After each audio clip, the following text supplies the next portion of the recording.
Assalamualaikum dan salam sejahtera. Hari ini saya akan membentangkan tentang ayat Makkiyah dan Madaniyah dalam Al-Quran.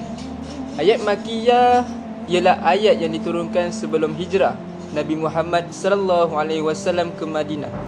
Manakala ayat Madaniyah ialah ayat yang diturunkan selepas hijrah.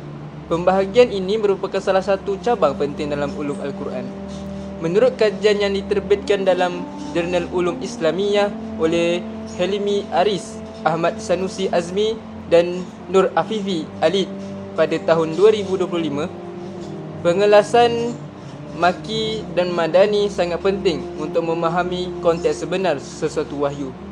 Ayat Makkiyah kebanyakannya memberi penekanan kepada aspek akidah, tauhid, keimanan kepada hari akhirat serta pembentukan akhlak manusia.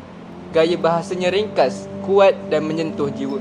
Sebaliknya ayat Madaniyah lebih banyak membincangkan hukum hakam, sistem kemasyarakatan, kekeluargaan, ekonomi dan pentadbiran negara Islam.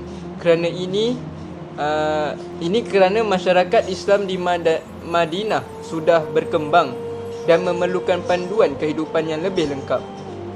Kajian tersebut juga mendapati bahawa memahami Makkiyah dan Madaniyah membantu para pentafsir mengetahui sebab sesuatu ayat diturunkan, memahami hikmah pensyariatan hukum serta mengelakkan salah tafsir terhadap Al-Quran.